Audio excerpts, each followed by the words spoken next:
লোকসভা নির্বাচন উপলক্ষে ভারতবর্ষে দেশকে রক্ষার জন্য যে দেশপ্রেমিক জোট তৈরি হয়েছে, যার নাম ইন্ডিয়া ব্লক বা ইন্ডিয়া মঞ্চ, এই ইন্ডিয়া মঞ্চের পক্ষে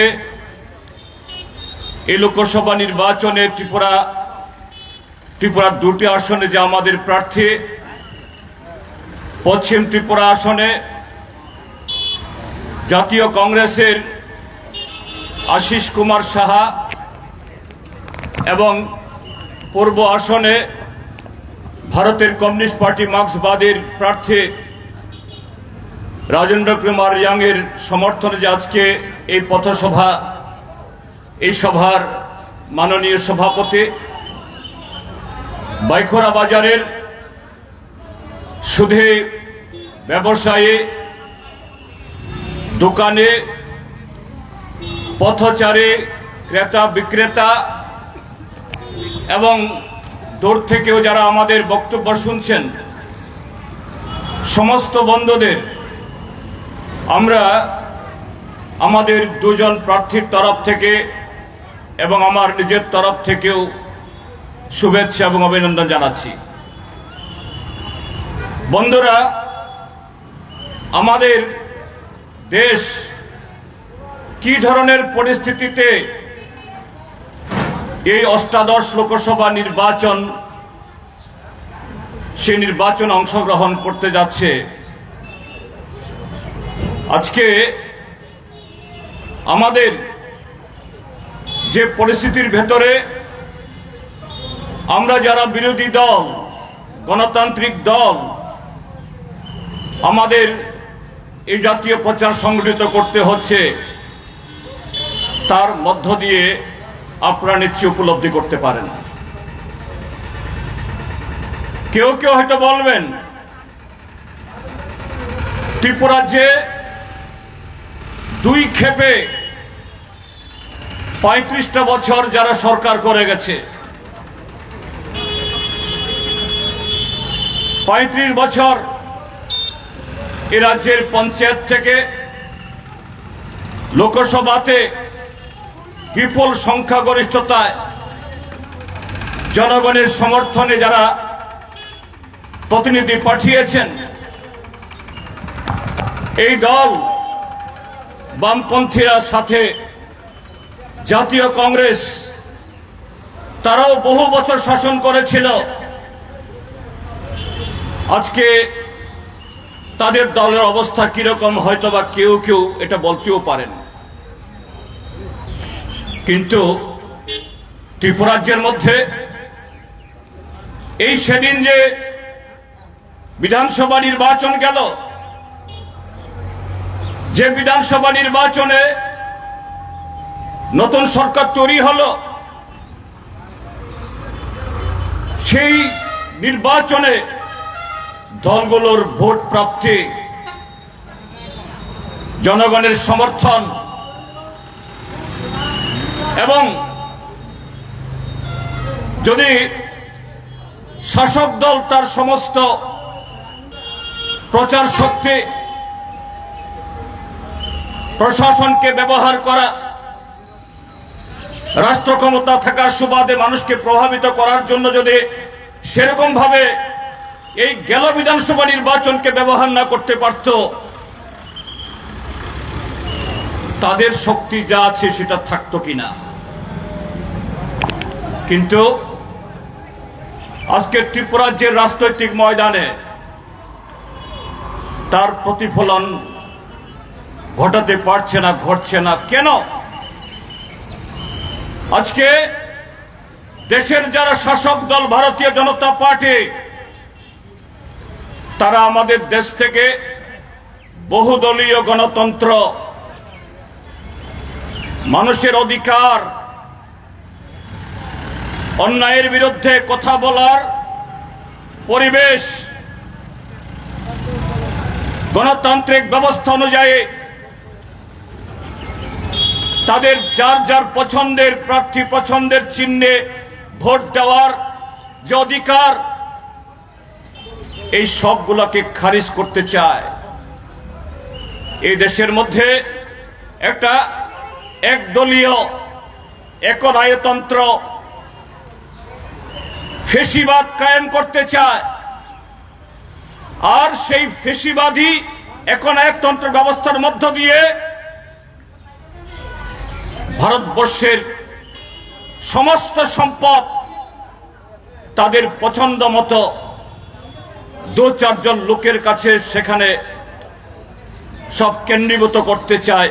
ইতিমধ্যেই গত 10টা বছরে আমাদের অর্থনীতির সে বেহাল ঘটেছে। এই জায়গায় দাঁড়িয়ে বন্ধুগণ, এই অষ্টাদশ লোকসভা নির্বাচন নিশ্চয়ই এটা আরেকটা নির্বাচন, কিন্তু আরেকটা নির্বাচন হলেও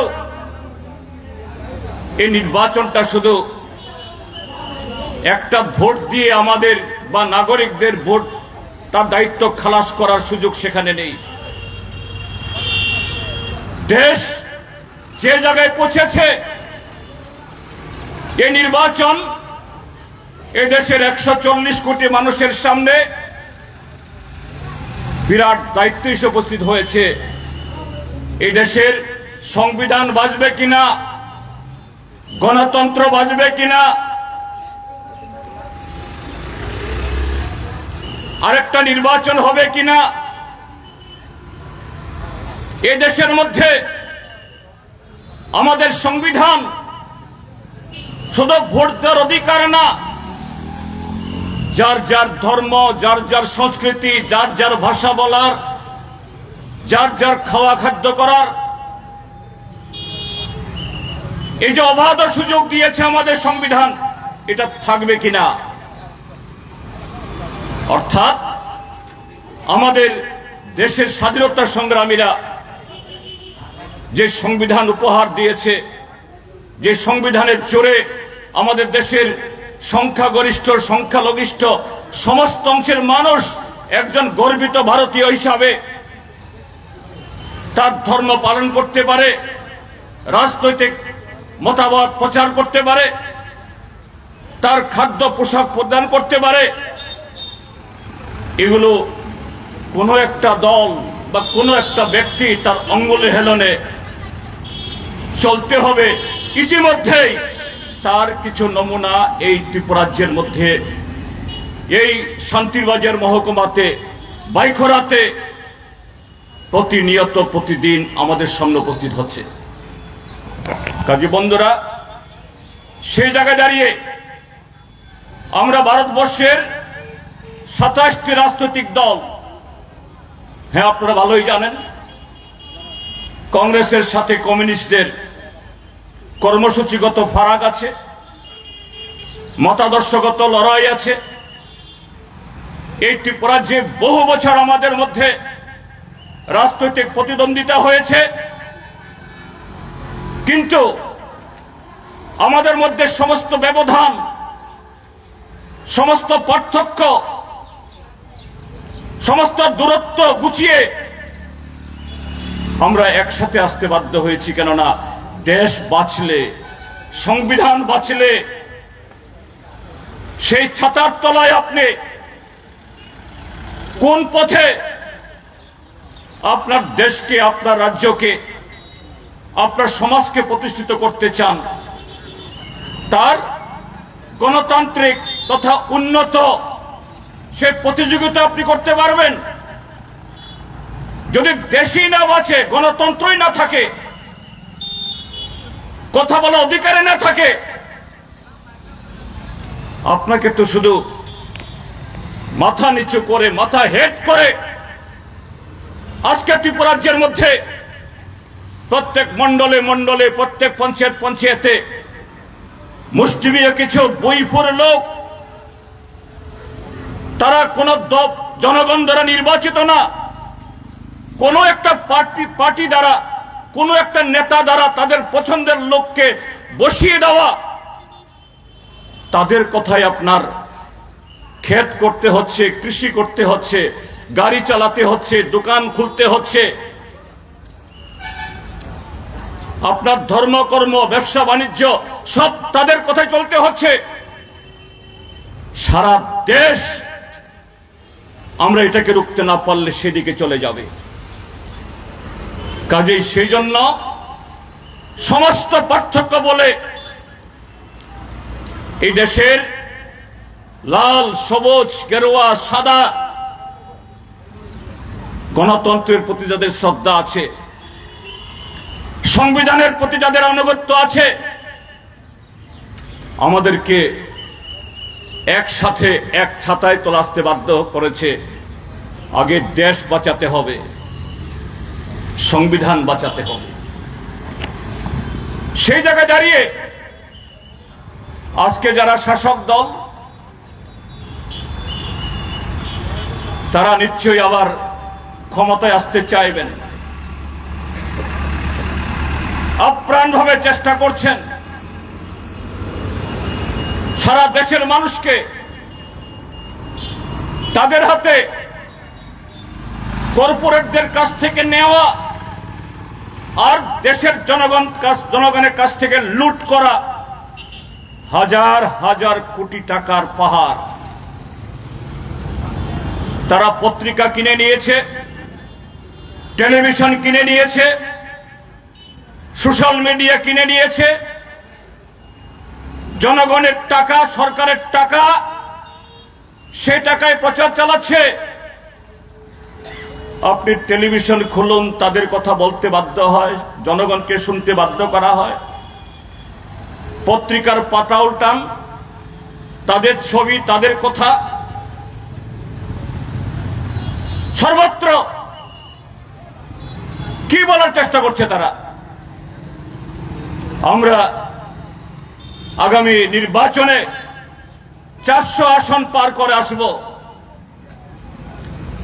এই ত্রিপুরা রাজ্যের মধ্যে পশ্চিম ত্রিপুরা আসনে তাদের যিনি প্রার্থী হিসেবে অবশ্যই ভোট চাইবেন, জনগণের কাছে তাদের নীতি, তাদের কর্মসূচি উপস্থিত করবেন। এটা আমাদের যেমন অধিকার, তাদের অধিকার। কিন্তু ভয় দেখিয়ে, প্রলোভন দেখিয়ে কিছু লোককে জড়ো করে কি বলছেন? প্রত্যেক বিধানসভা কেন্দ্রে বিরোধী দলের প্রার্থীরা যেন 3000-এর বেশি ভোট না পায়। আমাদের ত্রিপুরা রাজ্যের 2টি লোকসভা কেন্দ্র, 30টা করে বিধানসভা, তার মানে হলো 30-90,000-এর মধ্যে তাদের ভোট বেঁধে রাখতে হবে। প্রত্যেক বুথে 100-এর বেশি ভোট যাতে না পায়। কথার ছলে বিরোধীদের বাক্স খালি করে দিন, আপনি কথা নিশ্চয়ই বলতে পারেন, কিন্তু হুকুম জারি করে দেওয়া এবং গত 6 বছরে এই রাজ্যের মধ্যে এগুলো করেছেও। বাক্স খালি কেন? ত্রিস্তর পঞ্চায়েত নির্বাচনে ব্লক অফিসে বিরোধী দলের কোন লোককে ঢুকতেই দেওয়া হয়নি নমিনেশন পেপার কেনার জন্য। মিউনিসিপাল কাউন্সিল নির্বাচনে রিটার্নিং অফিসার তথা এসডিএম এর অফিস রাত দিন 24 ঘন্টা ঘেরাও করে রেখে দিয়েছে, একটা নমিনেশন পেপার যেন সেখান থেকে বের না হয় বিরোধীদের হাতে। বিনা প্রতিদ্বন্দ্বিতায় জিততে হবে। গত 6টা বছর ত্রিস্তর পঞ্চায়েত, নগর সভাগুলো এইভাবে লুট হয়েছে। 2019-এর লোকসভা নির্বাচন সেইভাবে 2টি আসন থেকে তারা জিতে গেছেন। নতুন করে যার নেতৃত্বে, মুখ্যমন্ত্রীত্বে এবং সভাপতিত্বে ঘটনাগুলি ঘটছে, তিনি প্রার্থী হিসেবে এসে তার সেই চেহারা, সেই ভয়ঙ্কর তার মুখমণ্ডল আজকে এগুলো শোনাচ্ছেন। এগুলো কিসের কণ্ঠস্বর? তারা বলেন अच्छे दिन लाएंगे, তারা বলেন ত্রিপুরাকে মডেল রাজ্য বানিয়ে দিয়েছেন। তারা বলেন সারা দেশের সবকা সাথ, সবকা বিকাশ, সবকা বিশ্বাস, মানে অবাধ গণতন্ত্র। সবকা সাথ মানে হলো সর্বদলীয় গণতন্ত্র, সব দলের সমান অধিকার থাকবে। সবকা বিকাশ মানে হলো সংখ্যাগরিষ্ঠ সংখ্যালঘিষ্ঠ হিন্দু মুসলমান সবার অধিকার থাকবে। সবকা বিশ্বাস মানে হলো হিন্দু মুসলমান খ্রিস্টান সব এক করে দেখা হবে। কিন্তু সেই সবকা সাথ, সবকা বিকাশ, সবকা বিশ্বাসের চেহারা কি? উত্তরপ্রদেশে নিয়ে তো আপনাদেরকে দেখাতে পারবো না, মধ্যপ্রদেশে নিয়ে তো দেখাতে পারবো না। দূরের কোন রাজ্যের উদাহরণ এখানে যদি উপস্থিত করে হয়তো কারো কারো বিশ্বাসযোগ্য নাও হতে পারে। আজকে ত্রিপুরাজ্যের মধ্যে এই সবকা সাথ, সবকা বিকাশ, সবকা বিশ্বাসের তার চিত্র দেখুন। আপনি যদি বিজেপির জান্ডা না ধরেন আপনি রেগা পাবেন না। আপনি তাদের যোগদান সভাতে যোগ না করলে পরে আপনার বিপিএল কার্ড থাকবে না। বামফ্রন্ট সরকারের সময়তে 2011 সালে সেন্সাসের মাধ্যমে আজকে আপনি ঘর পাচ্ছেন। কৃতিত্বের দাবিদার তারা, কিন্তু সেই সেন্সাসের সুবাদে দেশের সরকারের অতীতের নীতির সুবাদে আপনি ঘর পাচ্ছেন, কিন্তু তাদের যোগদান সভাতে না গেলে পরে, তাদের পার্টি অফিসে না ঢুকলে পরে, তাদের মিছিলে না হাঁটলে পরে আপনার ঘরের কিস্তি পাবেন না, আপনার ঘরের সেনশন বাতিল করা হবে। বামপন্থী ফ্রন্ট সরকার আপনাকে ভাতা স্যাংশন করে গেছে। আপনি তাদের হয়ে যদি জয়ধ্বনি না দেন আপনার ভাতা কেটে নেওয়া হবে। আপনি 2018-তে 2023-এ আপনার জিপ কেটে বললেও যেন আমরা আপনাদেরকে ভোট দিয়েছি পদ্মফুল চিহ্নে, এরপরেও আপনি বিশ্বাসযোগ্য হবেন না। তাদের প্রমাণ করতে হবে কারা, যাদের কাছে আপনার মাথা নত করতে হবে তারা কারা। নাম তো বলার আমার প্রয়োজন নেই। আপনার এলাকাতে ওই তাদের দলের কিছু নেতা মন্ডল, হ্যাঁ, প্রত্যেক দলের আলাদা আলাদা কমিটি থাকে, আলাদা আলাদা তার নানা কাঠামো থাকে, আপনাদেরও আছে, থাকবে। এখানে কারোর অখুশি হবার কোনো ব্যাপার না, বিরোধ করারও ব্যাপার না, আমরাও বিরোধ করি না। কিন্তু আপনি দলনেতা, আপনার কাছে আনুগত্য হবে শুধু আপনার দলের মানুষের, আপামর মানুষের। যে আপনার দল করেন না বা নির্দল, আপনার দলের নেতার কথাই শুনতে হবে কেন? আজকে নরেন্দ্র মোদী, অমিত সারা দেশকে এইভাবে চালাতে চান। বিজেপি সরকারের নীতির বিরুদ্ধে প্রশ্ন তুললে আপনার বিরুদ্ধে মিথ্যা অজুহাত খাড়া করে আপনাকে জেলে ঢুকিয়ে দেওয়া হবে, আপনার বাড়িতে ছাপা মারা হবে, আপনার ব্যবসার লাইসেন্স বাতিল করে দেওয়া হবে। আর এই ত্রিপুরাজ্যের মধ্যে এই ছোট ছোট নরেন্দ্র মোদী, অমিত শাহ মন্ডলে মন্ডলে তার ভাতা কাটছে, বিপিএল কার্ড কাটছে, ন্যায্য স্কিম তার কিস্তি কেটে দিচ্ছে, তার বাড়ি ভাঙছে, অটো রিক্সা চালাতে দিচ্ছে না, রাবার বাগান সেখান থেকে রাবার কষ্ট তুলতে দিচ্ছে না, বাজারে উঠে তার পরিশ্রমে ফসলজাত এই ফসল তুলতে দিচ্ছে না। এটা গণতন্ত্র? এটা সবকা সাথ, সবকা বিকাশ, সবকা বিশ্বাস? এটা আছে দিন? এটা আজকে দিন নয়, এটা একনায়কতন্ত্র, স্বৈরতন্ত্র, ফেসিবাদী ব্যবস্থা। কেন শাসক দলকে 10টা বছর নিরবচ্ছিন্নভাবে শাসন করার পর আজকে এই পথে যেতে হচ্ছে? চোখ রাঙ্গানো, ধমক, প্রলোভন ছাড়া যারা অন্য দল করেন তাদের তো বিশ্বাস করার প্রশ্ন ওঠে না। আপনারা যারা গরিব মানুষ বিজেপির মিছিলে হেঁটেছেন, আপনাকেও বিশ্বাস করে না। আপনি যে মাসে মাসে চাঁদা দিতে বাধ্য হন, আপনাকেও এক পড়ুয়া তারা বিশ্বাস করে না।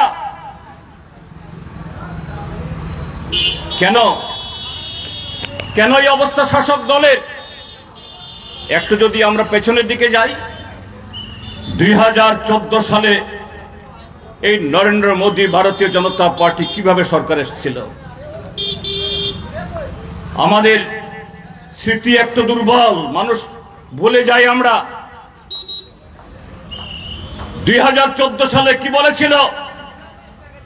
দেশের নৌজওয়ান যুবকরা বছরে 2 কোটি করে, 5 বছরে 10 কোটি চাকরি পাবে তোমরা।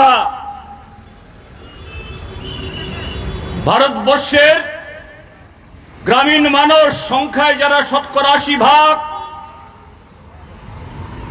আগের সরকারগুলোর সময়তে লক্ষ লক্ষ কোটি টাকা বিদেশে পাচার হয়ে গেছে।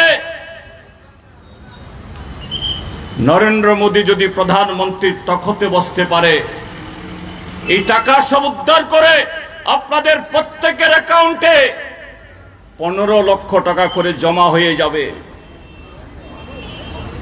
ভারতবর্ষের অন্নদাতা যারা ধান ফলান, গম ফলান, সবজি ফলান, আপেল চাষ করেন, আঙ্গুর চাষ করেন, পেঁয়াজ চাষ করেন, রসুন চাষ করেন, তারাই তো প্রকৃত ভারতবাসী, ভারতের আত্মা, ভারতের মেরুদণ্ড। তোমাদের যাবতীয় ঋণ মুকুব হবে, তোমাদের ফসলের উৎপাদন খরচের 1.5 গুণ করে তোমরা মূল্য পাবে, সরকার সমস্ত কিনে নেবে।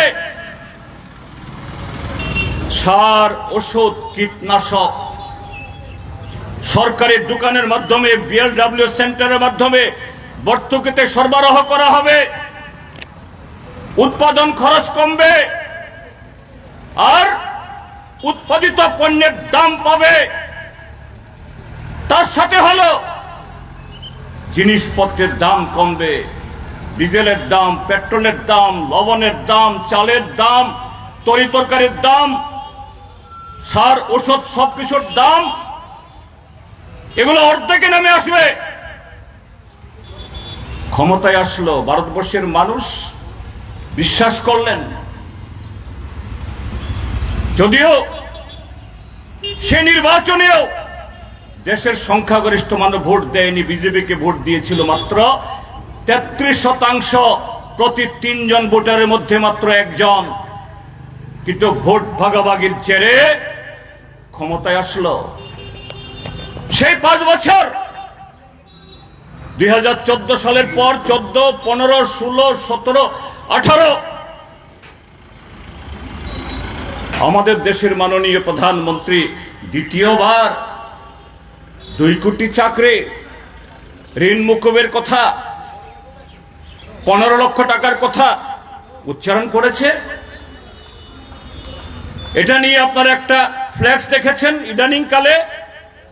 কিছু হলেই মন্ত্রী শান্ত্রীদের ফ্ল্যাক্সে সারা ত্রিপুরা ভরে যায়। ফ্ল্যাক্সে লেখা থাকে আজকে দিন, সুশাসন, বিকশিত ভারত। কিন্তু তার একটা কোণাতে 2 কোটি চাকরি, 15 লক্ষ টাকা, কৃষকের ঋণ মুকুব, এগুলো আর থাকে? এগুলো থাকে না। কিন্তু আপনাদের মাথার উপরে 500,000 টাকার নোট বাতিল করার মধ্য দিয়ে এই ত্রিপুরা রাজ্য থেকে হাজার হাজার আমাদের যুবক যুবতী ভাই বোনেরা কাজ নেই, যারা তামিলনাড়ুতে, কর্ণাটকে, তেলেঙ্গানাতে, মুম্বাইয়ে, কাজ করতে গেছেন সামান্য বেতনে, সেই সমস্ত উদ্যোগ বন্ধ হয়ে গিয়ে হাজারে হাজারে, তার মধ্যে অনেকে লাশ হয়ে ফিরেছেন। লাশ কেন? 500,000 টাকার নোট বাতিল, অর্থনীতির উপরে যে আঘাত তৈরি হওয়ার কারণে। এর মধ্যে আসলো 2019-এর লোকসভা নির্বাচন। ত্রিপুরার অভিজ্ঞতা তো বলার প্রয়োজন নেই, আমাদের চোখে দেখা। 2019 নির্বাচনে আমিও প্রার্থী ছিলাম। এই পূর্ব ত্রিপুরা আসনে, এই জুলাই বাড়িতে দিন দুপুরে আমাদের জনসভা, আর অন্যদিকে পশ্চিম ত্রিপুরা লোকসভা আসনে যিনি প্রার্থী ছিলেন তখন প্রতিমা ভৌমিকের উপস্থিতিতে আমি আমাদের প্রবীণ নেতা বাদল চৌধুরী জুলাই বাড়িতে আমাদের পার্টির সামনে মিটিং করছে, মাইকে দাঁড়িয়ে বক্তৃতা করছে। আমার মাথার উপর দিয়ে ইট যাচ্ছে, কানের কিনার দিয়ে ইট যাচ্ছে। তৎকালীন পাহারারত সিআরপিএফ এবং বিএসএফ এর বন্ধুরা যদি না দাঁড়াতেন, সেই জুলাই বাড়িতে রাজপথের উপরে খুন হয়ে যেতাম। কিন্তু ব্যক্তি খুন হয়তো হয়নি, গণতন্ত্র খুন হয়েছে। 1952 ইংরেজির পর ভারতবর্ষে কোন লোকসভা আসনে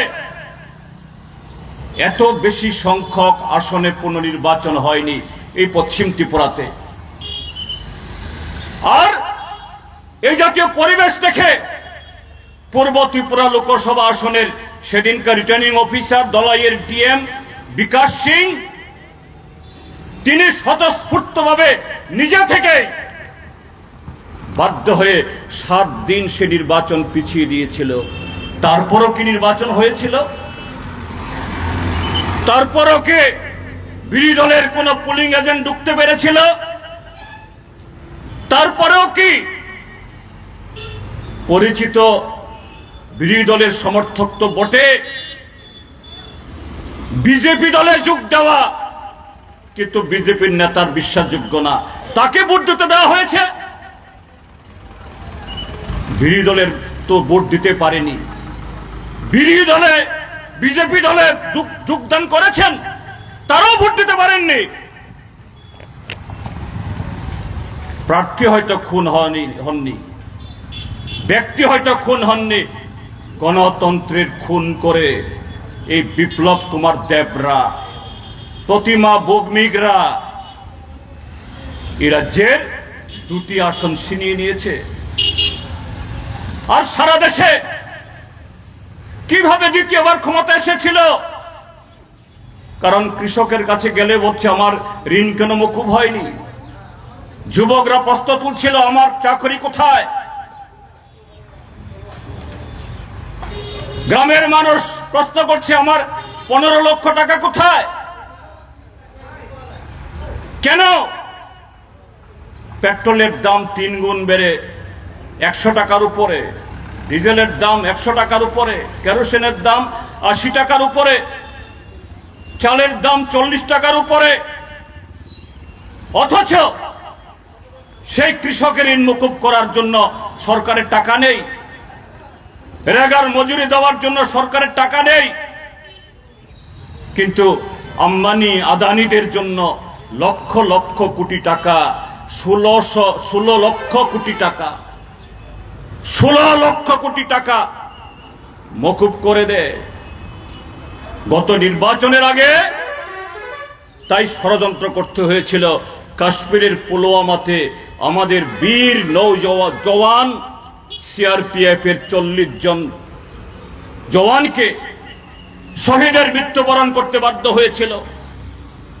আর সেই শহীদদের লাশ নিয়ে মন্ত্রীরা, এমনকি মহিলা মন্ত্রীরা কাঁধে চড়িয়ে সহানুভূতির ভোট কুড়িয়েছেন। এভাবে 2019 সালে তারা ফিরে এসছে আবার। কিন্তু বন্ধুরা, গত 5 বছরে বিন্দু মাত্র এই বিজেপি সংশোধিত হয়েছে কি? বিন্দু মাত্র এই বিজেপি দেশের কৃষকের চোখের কান্না, চোখের জল দেখেছে কি? বেকার যুবকদের দুর্দশা দেখেছে কি? কিভাবে দ্রব্যমূল্যের আগুনে সংসার জেলে খাক খাক হয়ে যাচ্ছে, কৃষককে আত্মহত্যা করতে হচ্ছে, এগুলো দেখেছে কি নরেন্দ্র মোদী, অমিত শাহরা? তাদের চোখে পড়েছে কি? তাদের চোখে এগুলি পড়ে না, কোনোদিনই পড়বে না। তারা ব্যস্ত নাগরিক সংশোধিত আইন, ভারতবর্ষের সংবিধানের বিরুদ্ধে গিয়ে কোন একটা ধর্মাবলম্বীকে বিচ্ছিন্ন করে ভোট পাওয়ার জন্য, সংখ্যাগরিষ্ঠতা রাজনীতি করার জন্য নাগরিক সংহিত আইন করে সারা দেশে আগুন জ্বালাবার চেষ্টা করেছেন।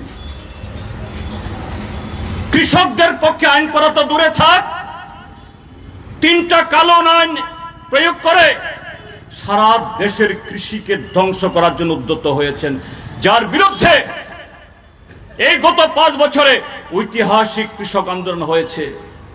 750 কৃষক সে আন্দোলনে জীবন দীপ তাদের নিভে গেছে। কিন্তু আজকেও নরেন্দ্র মোদী, অমিত শাহরা কৃষক দেশে দাবি পূরণ করেননি, যুবক দেশে দাবি পূরণ করেননি। আরেকটা নির্বাচন, মানুষ ভোট দেবে না জানে, তাদের চেহারা মানুষের কাছে আজকে অপছন্দ। যতই চেষ্টা করো মন কি বাত বলে এই দেশের মানুষকে তাদের মন জয় করার জন্য, নরেন্দ্র মোদী সাহেব তার মন কি বাত বলেন, কিন্তু দেশের মানুষের মনের খবর নেন না, যুবকদের মনের খবর নেন না। যারা ব্যবসা বাণিজ্য করেন তাদের কি দুর্দশা, তাদের মনের খবর নেন না। কাজে নতুন ফন্দি এখন কালো টাকা তুলো, সংবিধানকে অচল করে দিয়ে অসাংবিধানিক, যা আমাদের সংবিধান অনুমতি দেয় না, সে আইন তৈরি করে বাজার থেকে 16,000 কোটি টাকা তুলেছে। এই টাকায় আপনি বিজেপির পতাকা দেখবেন, বিজেপির পতাকা শ্রমিক দিয়ে লাগায় তারা, তাদের ভলান্টিয়ার না, শ্রমিক দিয়ে মজুরি দিয়ে লাগাতে হয়, তারপরও পতাকা শেষ হয় না। আমরা পাবলিক মনে করি, কোন পাবলিক মনে করেন আরে বাপরে বিজেপির কত পয়সা। এটা বিজেপির পয়সা না দাদা, এই পয়সা আপনার। বিজেপির পতাকা তৈরি করতে আপনার পয়সা, নরেন্দ্র মোদী, অমিত শাহর পয়সা না। সে পয়সা কিভাবে? ভারতবর্ষের জনগণের টাকা লুট করার জন্য এরা আম্বানি, আদানি, আরো নানা এরকম সংস্থার কাছ থেকে টাকা নেয়। ভারতের সর্বোচ্চ আদালত সুপ্রিম কোর্ট, সেখানে সে রায় দেখেছেন আপনারা। চাঁদা না দিলে পরে তার বাড়িতে পুলিশ পাঠায়। আমাদের এখানে যেমন কোন ইটভাটার মালিক, কোন দোকানদার যদি চাঁদা না দেয়, এর বাড়িতে ডিল মারে, তার বাড়িতে গিয়ে নানাভাবে হুমকি দেয়। ঠিক সেরকম আর সেই কোম্পানিগুলো আপনাকে ভেজাল ওষুধ, ভেজাল সার, ভেজাল কীটনাশক, এরকম ভাবে সর্বত্র দুর্নীতি করার মধ্য দিয়ে আমার আপনার টাকা লুট করে। তাইলে বিজেপি হেলিকপ্টার চড়ে, এরোপ্লেনে চড়ে, 5 তারা হোটেলে থাকে, লাখ লাখ পতাকা রাস্তাঘাটে গড়াগড়ি খায়, এই টাকা আমাদের টাকা, জনগণের টাকা। এইভাবে দুর্নীতিকে তারা আমাদের রাজ্যের মধ্যে সারা দেশে এটাকে তারা সরকারিকরণ করেছে, কিন্তু তারপর জনগণের মুখ বন্ধ করতে পারে না, দেশের জনগণের আওয়াজ সেটাকে বন্ধ করতে পারে না। তাহলে বিরোধী দলের নেতাদেরকে বাছাই করে করে এদেরকে জেলে পোড়ো,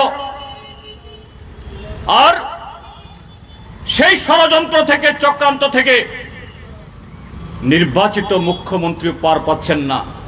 দিল্লির মুখ্যমন্ত্রী, ঝাড়খণ্ডের মুখ্যমন্ত্রী, তাদেরকে জেলে ঢুকানো হয়েছে শুধু মিথ্যা অপবাদে, মিথ্যা অজুহাতে। কিন্তু আজকে এই বিজেপি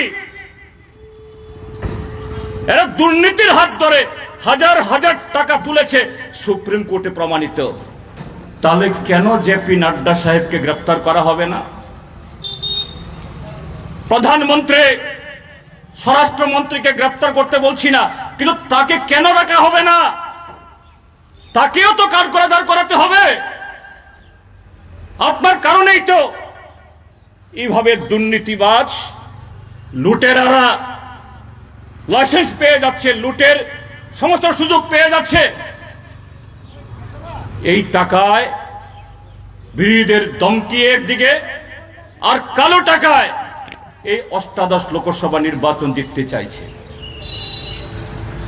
আমাদের রাজ্যে গত 6 বছর আমরা তাদেরকে প্রত্যক্ষ করছি, সহ্য করছি, আমরা সহ্য করতে বাধ্য হচ্ছি। আমরা এই নির্বাচনে পশ্চিম ত্রিপুরা লোকসভা আসনে প্রার্থী করেছেন। হ্যাঁ, বিজেপি যে কোনো লোককে প্রার্থী করতে পারেন, এটা যার যার দলের অধিকার, কিন্তু জনগণের, পাবলিকের আমাদের প্রশ্ন তোলার একটা অধিকার আছে।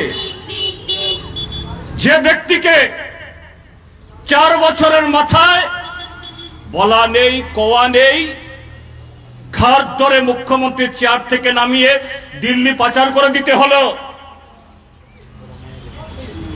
মুখ্যমন্ত্রীর পদ তো সাধারণ একটা পদ না, মন্ডলের চেয়ার না, সাংবিধানিক পদ। ভারতীয় জনতা পার্টি বা ভারত সরকারের এটা নৈতিক দায়িত্ব। বিপ্লব কুমার দেবের কি স্খলন হয়েছিল, কেন তার এই পতন, কেন তাকে দিল্লিতে পাচার করতে হয়েছে? আজকে অদ্ভুত ত্রিপুরাজ্যের মানুষ আমরা দেখছি, এটা ত্রিপুরাজ্যের জনগণের অপমান।